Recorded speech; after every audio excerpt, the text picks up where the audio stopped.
Hello everyone, it's Jada Ali from Grand Canyon University and the course is Concept of Medical Microbiology. And today we are going to talk about one of the type of gangrene is called gas gangrene. We're going to talk about the name, the scientific name of the organism, the scientists who first discovered it, the taxonomy and structures, and the pathogenesis. In addition to the epidemiology and the treatment and prevention of the disease. So without further ado, let's get started. So what is gangrene?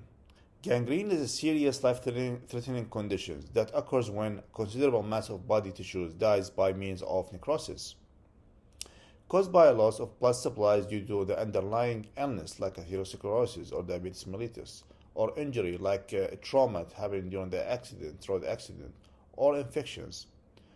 Also, fingers and toes and limbs are affected most often, but gangrene can also occur inside the body, damaging organ and muscles, like kidney, for example. There are different types of gangrene with different symptoms, such as dry gangrene, wet gangrene, internal gangrene, and necrotizing fasciitis. In this presentation, we are going to focus on the gas gangrene, which is caused by infections. While dry gangrene, most common people with diabetes, autoimmune disease, dry gangrene usually affect the hands and feet. It develops when blood flow to the affected area is impaired, usually as a result of poor circulation. Unlike other types of gangrene, infection is typically not presented in dry gangrene. However, dry gangrene can lead to wet gangrene if it became infected, while wet gangrene, unlike other dry gangrene, almost always involve an infections. Injury from burns or trauma where body part is crushed or squeezed can rapidly cut off blood supply to the affected area, causing tissue death and increased risk of infection. It is called wet because of pus formation. Infections from wet gangrene can spread quickly throughout the body, making wet gangrene is very serious conditions, potentially life-threatening condition if it's not treated quickly. The other common type of gangrene is gas gangrene, which is also a bacterial infection that produces gas within the tissue. It's a deadly form of gangrene usually caused by a bacterial exotoxin-producing clostridial species, mostly found in soil, and other anaerobics like bactericides and anaerobic streptococci. These environmental bacteria may enter the muscle through a wound and subsequently perforate in necrotic tissue and secrete powerful toxin. These toxins destroy nearby tissue, generating gas, which is about 5.9 hydrogen, 3.4 carbon dioxide, 74.5 nitrogen, and 16.1 oxygen. Let's look at the symptoms really quickly. So there could be a skin discoloration, a blackening of the skin, which is characteristic black bubbles lesion is on the skin. There could be foul smelling discharge from the lesion around the skin. This is why the name gas gangrene. Other than that, there could be swelling, necrosis, numbness on the affected site, and fever, and etc. While gas gangrene is a rare but dangerous, it occurs when infection develops deep inside the body, such as inside muscles or organ, usually as a result of trauma. As the Clostridium perfringens, which is the microorganism causing the gas gangrene grow, they ferment carbohydrate in the tissue and produce gases like carbon dioxide and hydrogen that swell the tissue. The bacteria produce toxins that move along the muscles bundles, killing cells and producing necrotic tissue that is favorable for further bacterial growth. Eventually, these toxins and bacteria enter the bloodstream and cause systemic illness. Enzymes produced by the bacteria degrade collagen and proteinous tissues, facilitating the spread of the disease. Gas gangrene warrant an immediate medical treatment. Without treatment, death can occur within 48 hours. The scientist who first discovered gas gangrene is Louis Pasteur. Gas gangrene or clostridial myonecrosis are interchangeable terms used to describe an infection of muscle tissue by toxin-producing clostridial bacteria. In 1861, Louis Pasteur identified the first clostridial species, Clostridium bactericum. In 1892, later on, Walsh, Nottels, and other scientists isolate a gram-positive anaerobic bacillus bacteria from gangrenous wounds. This organism, originally known as Bacillus aerogenes, was later named as Bacillus perfringens and the Clostridium walshi based on the scientist's name who discovered it. The organism is now named as Clostridium perfringens. Gas gangrene gained recognition for its wartime incidents, during which only a few cases of civilian occurred. During World War I, gas gangrene complicated 6% of open fractures and 1% of all open wounds. This figure steadily decreased to 0.7 during World War II due to infection control improvements. In this slide, I'm going to talk about the taxonomy of Clostridium perfringens. So, the domain and kingdom is bacteria. The domain bacteria is a group in which all membranes have no organelles and no true nucleus to hold the genetic material. This group also typically contains circular DNA fragment along with having other genetic material that can be transferred between cells called plasmids. While the phylum of Clostridium perfringens called Firmicutes are a subgroup of bacteria that are gram-positive bacterium. To be gram-positive, the bacterial cell wall must take a large peptidoglycan layer to surround the cells. Clostridium perfringens is a gram-positive bacteria, which means that when doing a gram stain, the cells look purple under the microscope. While the class of Clostridium perfringens is called Clostridia. The classifications of Clostridia is from bacilli by lacking aerobic respirations. Currently, all individuals under the class of Clostridia are spore-forming organisms. A spore is an encapsulated region inside of the cell that is typically capable of withstanding various environmental changes.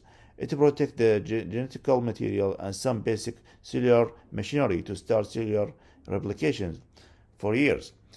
Clostridium perfringens has been discovered to create endospore, which is in some gram stains can be identified by seeing clear regions on the cells. These regions can either be near the balls of the organism or they could be found in the dead center of the organism. While we continue the taxonomy of Clostridium perfringens by looking at the order, which is called Clostridialis, any of various rod-shaped spore-forming, chiefly anaerobic bacteria. The organisms in this group are typically at reducing sulfates, while the family is called Clostridiaceae. Many of family Clostridiaceae are being moved out of this family. This is due to newer molecular tools such as 16 ribosomes sequencing. The group found under this family are being altered to fit in various other families groups. So this family group is currently under much debate over if it should truly be a family or no. While the genus of this bacteria is called Clostridium. The species that fall under the genus named Clostridium are root shapes from the Greek word cluster or spindles, and includes bacteria that are capable of fixing nitrogen in the soil to organisms that are capable of causing necrotizing fasciitis. While the species is called Clostridium perfringens, is a gram-positive spore-forming obligate anaerobic bacterial organism, which is capable of making various toxins that, when allowed to go systemic in an organism, it can cause a serious health problem and have various physiological effects on the new host organism. So, how does Clostridium perfringens cause infection? Let's talk about the pathogenesis of this bacteria. This lesion is also known as myonecrosis, that means a necrotic damage to the muscle tissue, and this is caused by the exotoxins, which are secreted by Clostridium perfringens. The bacteria is an opportunistic pathogen, that means whenever there is a breach in the skin barrier, the bacteria can enter the skin and cause severe damage. And this was pretty much common in the early 20th centuries, where in the battleground, the surgeries are done in non-sterile situation. That leads to invasion of this bacteria in the wounds and causing gas gangrene. So the spores of Clostridium perfringens can germinate in the open wound and can produce cytotoxic factors such as alpha toxin and theta toxins, and there are other toxins as well. Alpha toxin has hemolytic activity, that means it can rupture the red blood cells, while the theta toxins can damage the blood vessels. All these things lead to a reduction in the blood flow to the infection site. Now, this has two consequences, because when blood flow is reduced in the infection site, the immune cells are not able to reach that infection site and cannot fight the pathogens. That means the immune effectiveness is reduced by damaging the highway. The carbohydrate, specifically glucose fermentation, cause gas production and gas gangrene. where the major components are nitrogen 74.5%, followed by oxygen 16%, and hydrogen about 6%, and carbon dioxide about 3.4%. Productions of hydrogen sulfide and carbon dioxide gas begins late and dissect along muscles, bellies, and facial planes of the body. These all provide favorable conditions for spread of infection. Low oxidations and the necessary enzyme provided by the necrotic tissue result in spore germinations. Spore germinate to form the vegetative cells which produce exotoxin, which result in tissue necrosis, thrombosis, and edema. With the Clostridium perfringens, the local and systemic manifestation of infection are due to the production of potent extracellular proteins toxin by the bacteria. These are most notably one, which as I mentioned is alpha toxin, which is as phospholipase Clostridium, and theta toxin, which is a thiol activated cytolysine. These toxins hydrolyze all cell membrane, cause abnormal coagulation, leading to microvascular thrombosis, further extending the border of devascularized and thus increase the neuropathic tissue zone.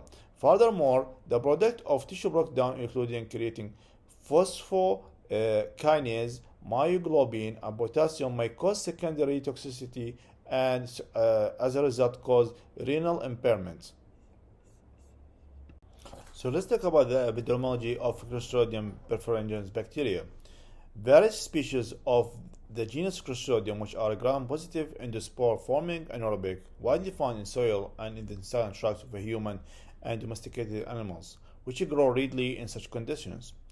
Clostridium perfringens is the species commonly involved in gangrene. The unicity of Clostridia in the soil is a contributing factor in the development of trauma-related gas gangrene. In the United States, for example, civilian cases of gangrene are more common, with approximately 3,000 cases per year. Gas gangrene can be classified as post-traumatic, post-operative, or spontaneous.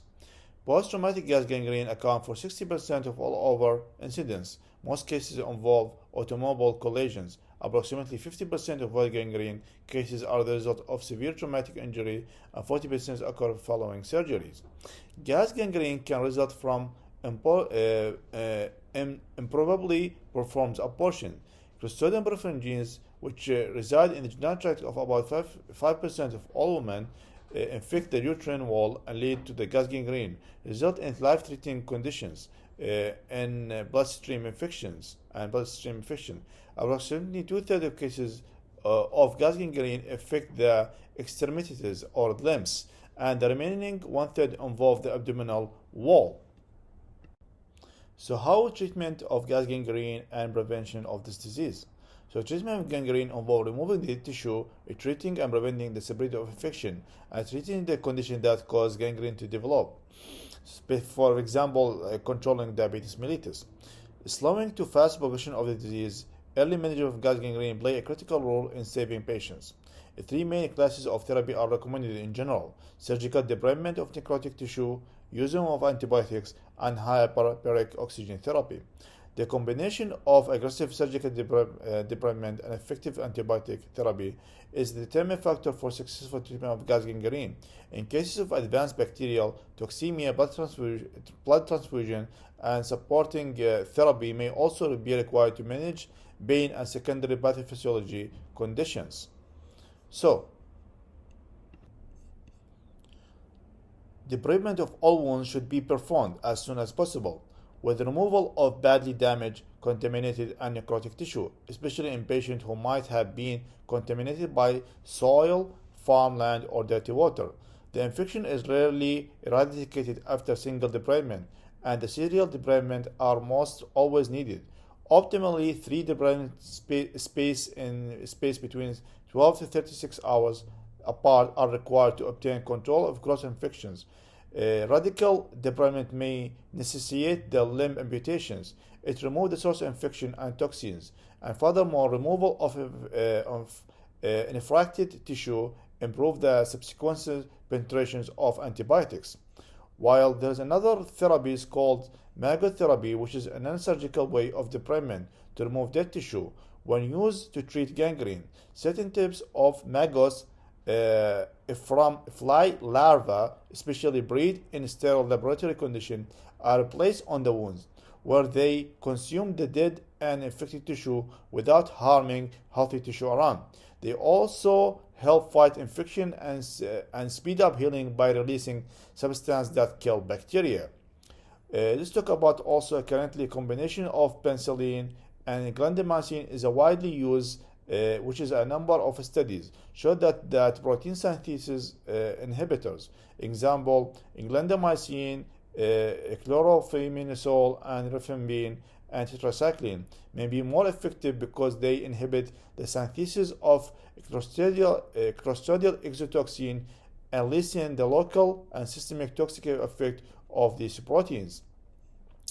Studies indicate that the hyperbaric oxygen therapy has a direct bactericidal effect in most clostridial species, inhibit alpha toxin productions, and can enhance the demarcation of viable and non-viable tissue prior to surgery. For these reasons, some authors recommended the use of hyperbaric therapy before the initial debridement, if possible. The most common regimen of hyperbaric therapy involve administration of 100% oxygen at 2.5 to 3 absolute atmosphere for about 90 to 120 minutes 3 times a day for 48 hours, then twice a day as needed. And here are my references, and thank you so much for listening to me.